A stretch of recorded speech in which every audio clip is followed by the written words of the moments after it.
Meu nome é Renato e nesse vídeo, irmãos, eu quero estar falando sobre a oração e também quero estar falando um pouco sobre os Cavaleiros do Apocalipse. No caso, o Salvador, em Mateus 6, ele fala como devemos orar, né? Mateus 6,6 é o que fala. Tu, porém, quando orares, entra no teu quarto e fechando tua porta, ora ao teu pai que está lá no segredo. E teu pai que vê no segredo te recompensará. No caso, ele fala para quando orar, orar em segredo.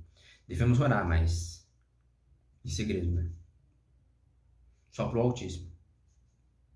Essa é a maneira correta, né? E em Lucas 11, e em Mateus 6 também, o Salvador ensina a oração, né? No caso, o Pai Nosso. O Pai Nosso devemos fazer. E no caso, a oração devemos fazer todo dia, né? É o certo. E uma boa forma de orar, quando for orar, é usar o livro de Salmos. Não precisa ler todos os salmos, né? Mas quando você for orar, é bom, por exemplo, ler uns 5 salmos por dia. Eu, no caso, todo dia leio. É bom quando você faz jejum, né?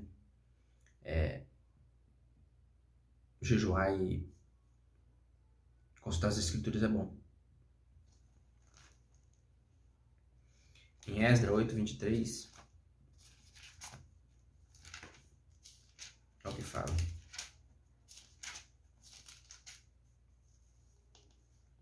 Jejuamos, pois invocamos nosso Altíssimo nessa intenção, e ele nos atendeu. No caso aqui, jejuma e invoca. Jejuar e invocar, o Altíssimo atendeu. E se lemos Jeremias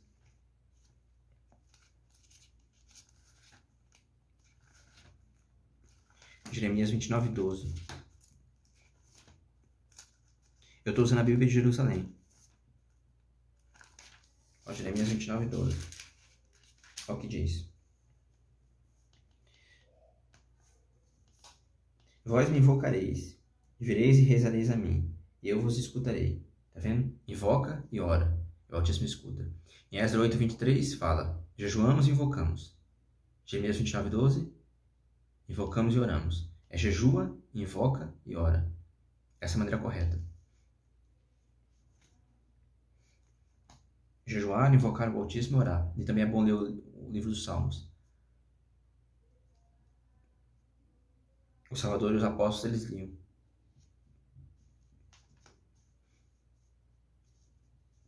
E por que jejuar? Devemos jejuar. O jejum é uma consagração que fazemos ao Altíssimo. E nos aproxima do Altíssimo. E também é bom para afastar o mal, né? Em Marcos 9:29, o Salvador fala, Yahshua fala. Os apóstolos perguntam para ele por que eles não conseguiram expulsar um demônio. Aí Yahshua fala por quê. Olha o que ele fala. Ele respondeu, Marcos 9:29. Ele respondeu, essa espécie não pode sair a não ser com oração. Oração e jejum. Na Bíblia de Jerusalém, jejum está no rodapé. Mas outras Bíblias mais antigas, como a King James, em Marcos 9:29 fala, oração e jejum. Algumas espécies de demônios se usam com oração e jejum. Tem que jejuar. Devemos jejuar. Jejuar, orar, fazer o partir do pão. 1 Coríntios 11, do 23 ao 26, é o que o apóstolo Paulo fala. Com efeito, eu mesmo recebi de Yahshua o que vos transmiti. Na noite que foi entregue, Yahshua tomou o pão.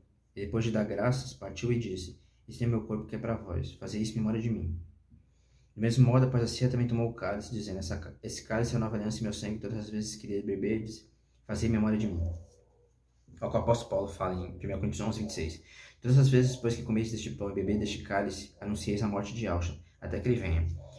O apóstolo Paulo fala para fazer o partir do pão até que Yahshua venha. Em Apocalipse 6, no cavalo negro, fala, o Altíssimo fala, não danifique o azeite e o vinho. Porque o azeite, o pão, o vinho, o cálice. Ele fala para não danificar o azeite e o vinho por causa do partir do pão. No cavalo negro, a fome. Partir do pão, oração e jejum devemos fazer sempre.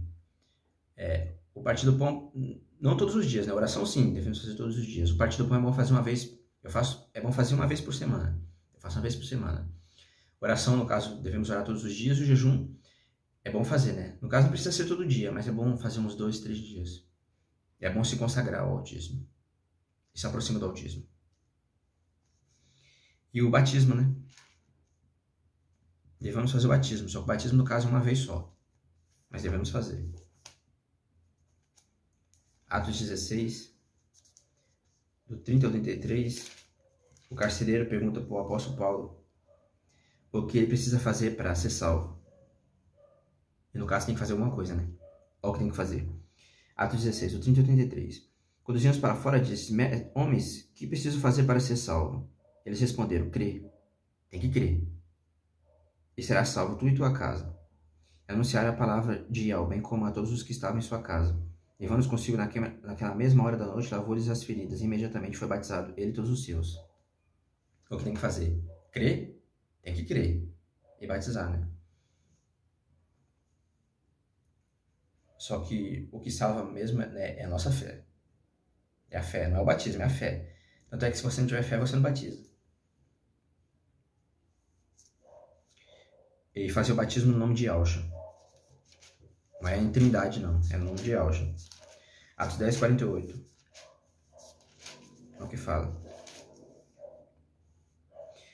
E determinou que fossem batizados no nome de Yahshua. Pediram-lhe então que ele permanecesse ali por alguns dias.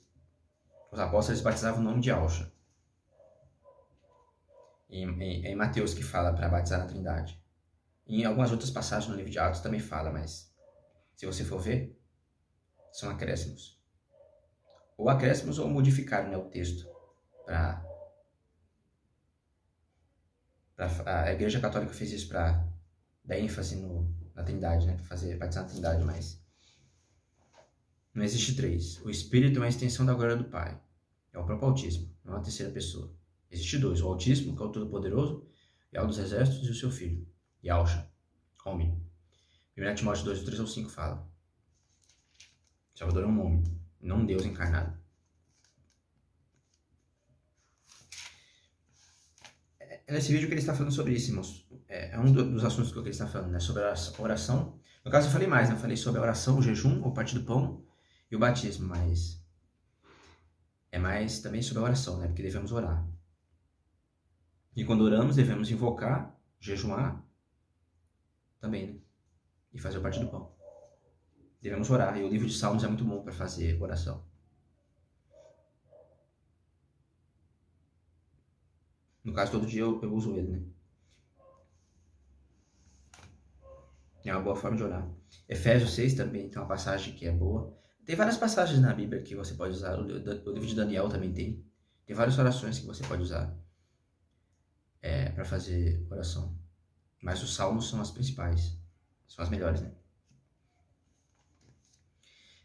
Como eu disse, eu também quero estar falando sobre o Apocalipse nesse vídeo. Porque eu fiz vários vídeos falando sobre isso.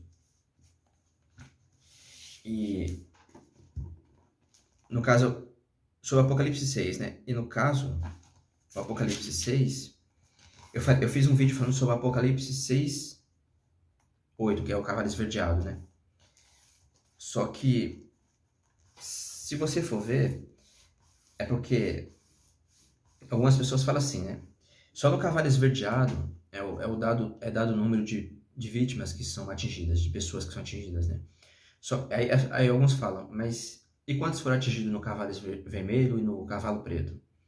Só que os cavaleiros do Apocalipse, os 4 cavalos, eles são uma representação do anticristo.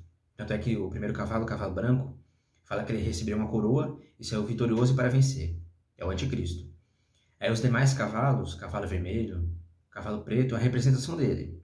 Que é ele que vem trazendo guerras, e por consequência da guerra, fome, e por consequência da fome, a morte. Então, tecnicamente dizendo, o número de vítimas que acontece no cavalo esverdeado, que é o 4º cavalo, que é a morte,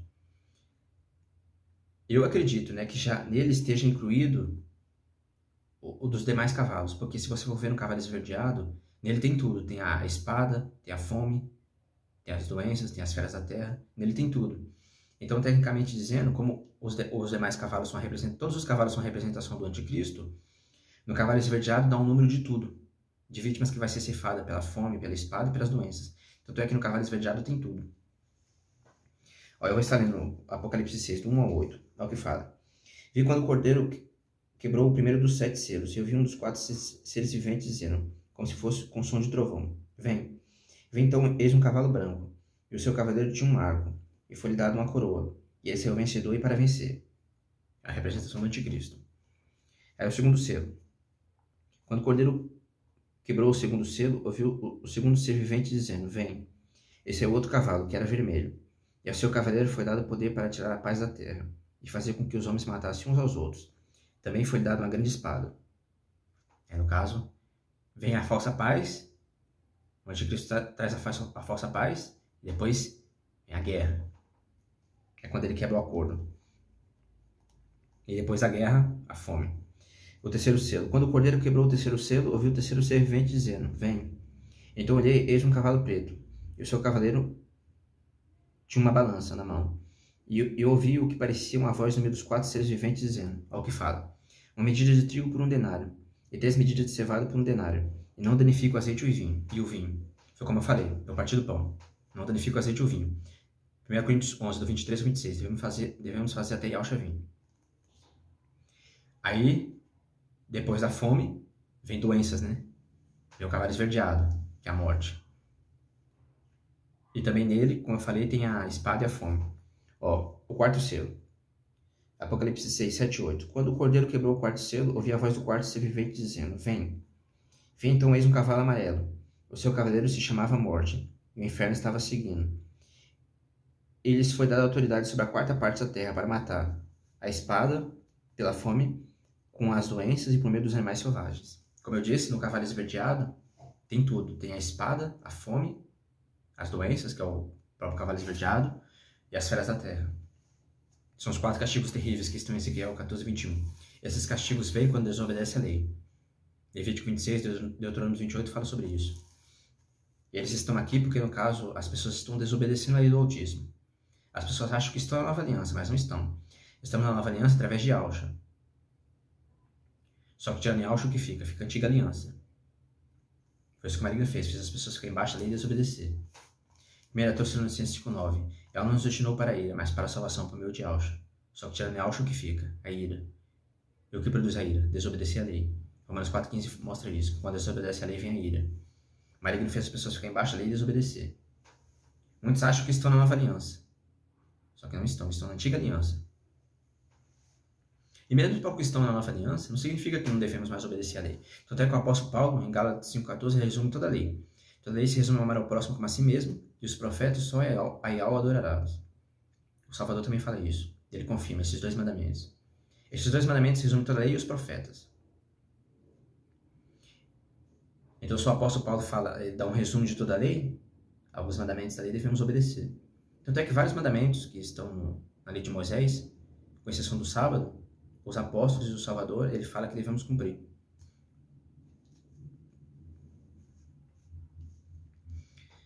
Esses castigos vêm quando desobedece a lei de Moisés. Está lá em Levítico 26. E nas trombetas e nas taças tem algumas das pragas do Egito, né? Se você ler Deuteronômio 28:60, fala que se desobedecer a lei, vem as pragas do Egito. Por isso que elas estão nas trombetas e nas taças. Esses castigos vêm quando desobedece a lei de Moisés.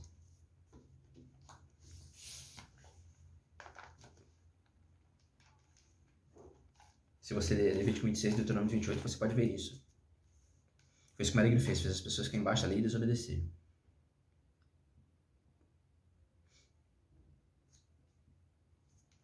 E como eu falei, no cavalo esverdeado, em Apocalipse 8, eu já fiz um vídeo falando sobre isso. Fala que 1/4 da terra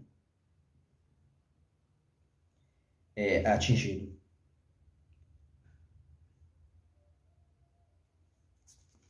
Apocalipse 6:8. Foi dado poder sobre 1/4 de toda a terra. 1/4 é 25%. E se você for ver hoje, existe mais ou menos em torno de 8 bilhões de pessoas no mundo. 25% de 8 bilhões é mais de 2 bilhões de pessoas. No cavalo esverdeado, dá o número de pessoas que vão ser atingidas pela fome, pela espada, pelas doenças e as feras da terra. Os cavalos são a representação do anticristo. Por isso que nos demais cavalos não tem o número de pessoas que são atingidas, mas no cavalo esverdeado tem. Porque no cavalo esverdeado tem tudo, né? Tem a fome, a espada, as doenças. Então, o número de vítimas que é atingido no cavalo esverdeado vale para os demais cavalos. Tanto é que eles são a representação do anticristo. É isso que eu queria estar falando nesse vídeo, irmãos. Eu queria estar falando sobre os cavaleiros do Apocalipse, porque algumas pessoas se perguntam, né? No cavalo esverdeado dá o número de vítimas, mas e quantos são atingidos no cavalo negro e no vermelho? E para sabermos, devemos ver o cavalo esverdeado, né? Porque os cavalos são a representação do anticristo, e no cavalo esverdeado tem a fome e a espada. Então o número de vítimas que tem nele é para todos os outros cavalos. Era isso que eu queria estar falando nesse vídeo. Eu queria estar falando sobre os cavaleiros do Apocalipse e falando, né, sobre a oração, jejum, partir do pão, batismo, imersão, devemos fazer. Oração sempre, todos os dias.